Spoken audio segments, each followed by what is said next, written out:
Hello, ladies and gentlemen. Welcome back to the channel. Happy Monday, everybody. Hope your day and your week are off to a fantastic start. It's a new day, which of course means a new MLB Player Prop video to share with you guys. But first, as always, people, make sure hit that subscribe button, hit that like button, and drop a comment down below. It helps the channel grow, and it means a ton to us.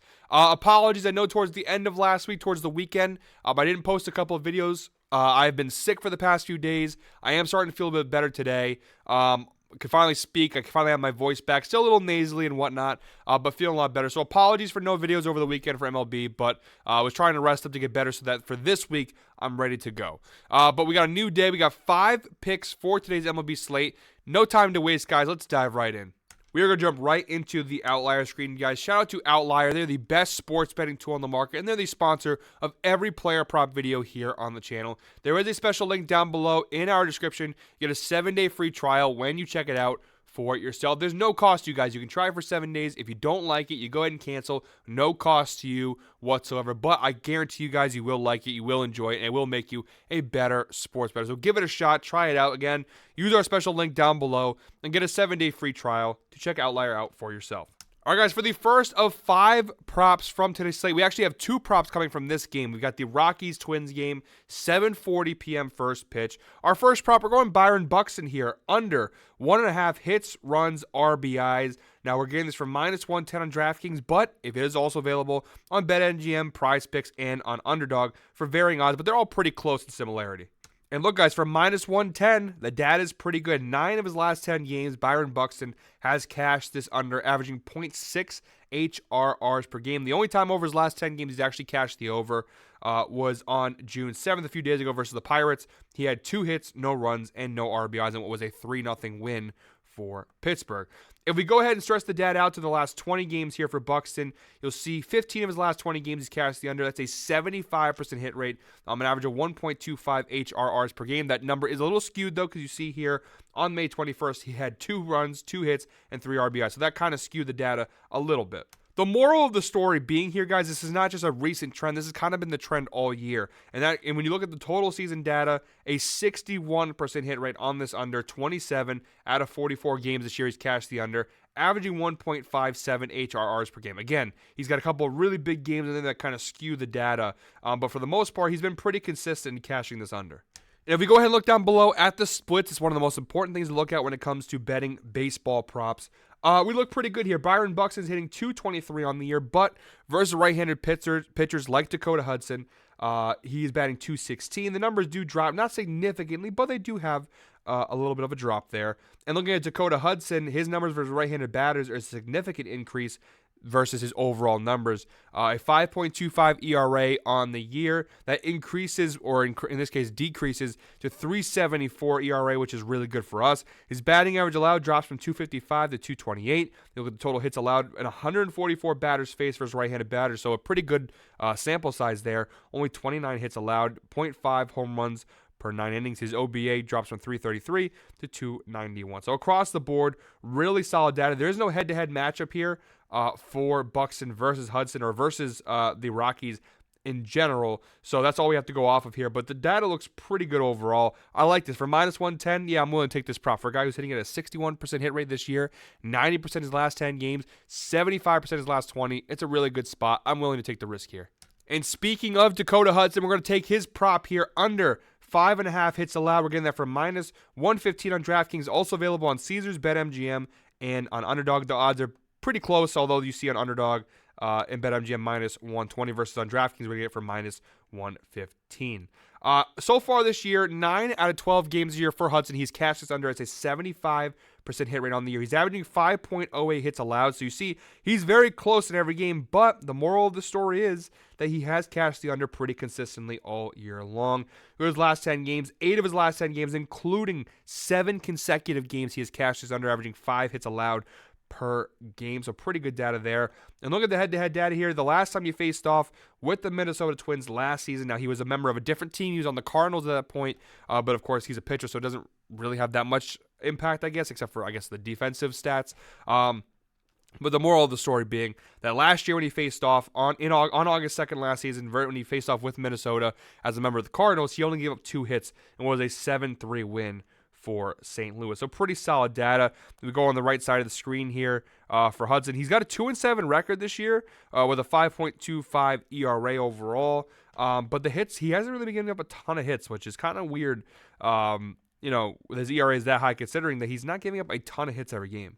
Looking down below here, you see the insights provided by Outlier. Dakota Hudson has failed to exceed 5.5 hits allowed in 6 straight games on the road, averaging 4.3 hits per game on the road. So that's pretty good for us here. And looking down below for Minnesota, yeah, the batting numbers, not fantastic. So you see here so far in 2024 for Minnesota, they're batting .223 this season. That is bottom 5 in Major League Baseball, bottom 3 actually, 27th in the league. So it's really good matchup there. Their strikeout percentage, 23.3%, bottom half of the league. Their BABIP, bottom 3.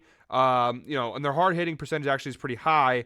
But overall across the board, you see Minnesota not one of the better offenses in the league. And over the last 30 games, it basically remains the same. Their strikeout rate's slightly better, but their batting average still not great. 218, 258 BABIP.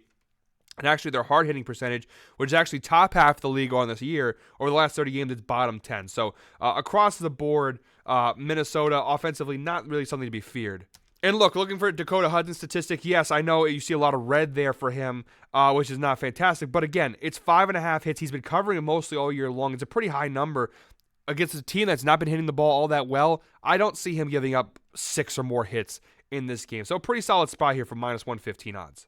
All right, guys, moving on. Our third prop from today's slate, we're going to the Yankees-Royals game. We've got an 8:10 p.m. first pitch here. We're going Gleyber Torres, over half a strikeout. Now, we're getting this from -140 on DraftKings, also available on BetMGM for -140. You see here the data really good. So far this year, 48 out of 67 games, Gleyber Torres has cashed this over, a 72% hit rate, averaging a strikeout per game. So really good data there for us. And then you look at the last 20 games, 75% hit rate, 15 of his last 20 games, including 5 straight, he's cashed the over. And his last 10 games, 9 of his last 10 games, he's cashed the over. The only time he didn't get a strikeout was in this game versus Minnesota on June 4th. So a really solid bet here. It's -140 for a reason. Now looking down below here in the matchup, Gleyber Torres versus Seth Lugo. He's had 5 plate appearances versus Lugo dating back to 2018, and he struck out in 2 out of those 5 plate appearances, a 40% strikeout rate versus Lugo. So pretty good numbers there. Looking down below, 230 batting average versus right-handed pitchers, a slight increase at 234. His strikeout percentage, 24.5% overall. It decreases slightly versus right-handed pitchers to 23.3. But the moral of the story is it's a pretty high strikeout rate there for Gleyber. And looking at Seth Lugo, his numbers there, 21.1% strikeout percentage on the season, drops down to 20.7% versus right-handed batters. But again, it's a minor decrease. You see his strikeouts / walks, 4.9, which is a really good increase. So overall, the data looks to be pretty solid overall. Torres, a guy who strikes out pretty consistently, and again, Seth Lugo, he's having a really great year for the Royals. I do like the spot. It's -140 for a reason.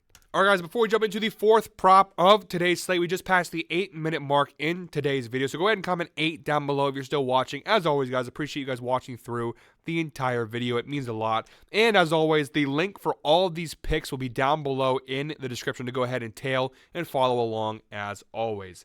All right, guys, our fourth prop from today's slate, we're going A's, Padres, 9:40 p.m. first pitch. We're going Fernando Tatis over 1.5 total bases. Now, we've been going with DraftKings the whole time, and DraftKings does have this at -110, but I do have to point out that FanDuel has it as a plus money play at +100. So if you do use multiple sportsbooks, which I think you should be doing anyways, because using multiple sportsbooks gives you the chance to buy the best odds out there, getting this for plus money on FanDuel really can't beat that. But if you're not going FanDuel, -110 on DraftKings, also available on Caesars, Prize Picks, and on Underdog.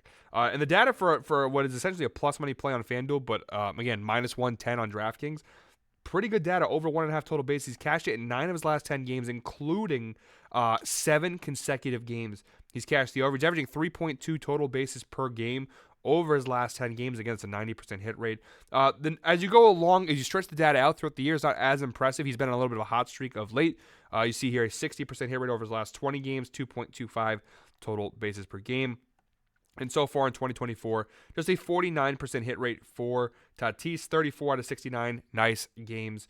He's cashed the over, averaging 1.83 total bases per game. Looking at the head-to-head data, of course, dating back to last season, he's cashed in 2 of the last 3 times he's faced off with the Oakland A's, averaging 2.67 total bases per game. The last time they played on September 17th of last year, he had just 1 total base, but in the previous 2 matchups, he had consistently hit that over. And scrolling down below here to the splits, you see over here, Fernando Tatis insight provided by Outlier, of course. Fernando Tatis Jr. has exceeded 1.5 total bases in 5 of his last 6 games at home, averaging 2.8 bases per game at home over that span. So pretty good data there. You see here, Tatis, a 281 batting average on the year, does increase to 307, which is really good versus right-handed pitchers. His BABIP goes from 322 to 331, a slight increase. His ISO goes from 185 to 226, and his extra base hit percentage goes from 33 to 36. For Joey Estes, now he's had some decent data this year, 4.67 ERA, not bad. 202 batting average allowed is actually really good. Versus right-handed batters, now the ERA does drop to 378, which is not great for us, but the batting average allowed does increase to 213, which is still a really good number for Joey Estes, which isn't the best matchup for us, but it is, we have a little bit of a better matchup here with him going up against a right-handed batter like Tatis. The extra base hit percentage, now you're going to see it does drop from 65 to 61.5. It is a drop, it's why it's red. But a 61.5% extra base hit percentage by a starting pitcher is actually really, really bad. So you have a guy with 36% extra base hit percentage against almost a 62% extra base hit percentage allowed from Joey Estes. Yeah, you got a really good matchup here for a guy who's been red hot of late. I really like this spot here for Tatis. If you get it for plus money on FanDuel, absolutely grab that. If not, minus 110 on DraftKings. You can't really beat it. All right, guys, and for the 5th and final prop of today's slate, we're targeting the Astros-Giants game, 9:45 p.m. first pitch. We're going to Jorge Soler, under 1.5 hits, runs, RBIs. Now, we're going to grab this for minus 140 in DraftKings, but again, shop around. You see BetMGM minus 135, Underdog minus 155. You see the head-to-head data, not fantastic. One of the last 3 times he's faced off with the Astros, he has cashed the under the last time they played on August 16th of last season, but when it pertains to this year, pretty good data. You see for Jorge Soler, a 62% hit rate on this under this year. 33 out of 53 games this year he's cashed the under, averaging 1.57 HRRs per game. You see a couple of really big games in there that, of course, skew the data a little bit. But the moral of the story is the data looks pretty good. The last 20 games, a 65% hit rate. 13 of his last 20 games, he's cashed the under, averaging 1.85 HRRs per game. If we keep narrowing the data down here, his last 10 games, an 80% hit rate, averaging 1.5 HRRs per game. Again, a couple of big games there. One big game there versus the Yankees, and a big game there versus the Diamondbacks over his last 10. If we can narrow it even further down here, we go to the last 5 games, and you see 80% hit rate again. 4 of his last 5 games, he has cashed this under. And looking down below, he's only batting .210 this year, so he's not really hitting the ball all that well. And versus right-handed pitchers, it does drop to .201. So pretty good mark there for Jorge Soler. Not a lot of data there for the Astros pitching for today. It says here we're probably looking at Spencer Arrighetti as the pitcher for the Astros. There's no data to show versus he's never faced the Giants in his career. So far, he's 3-5 this year with a 5.79 ERA. So not very good numbers there. But yeah, overall, this is a really solid prop here, guys, against an inexperienced pitcher like Arrighetti, who's not having the best of season. 3-5 with a 5.79 ERA. Really solid matchup here. I like Soler here with the under here of 1.5 HRRs. So that does it for me today, guys. Thank you very much, as always, for watching. Again, apologies, my energy is not as high as it usually is. Again, I am still a little sick, trying to get over this thing. But rain or shine, got to come out and make these videos for you guys. Love giving you guys picks. So, guys, that is it for me today. Until tomorrow, we'll be back with another MLB Player Prop video. Hope you're all winners. Have a good one, guys.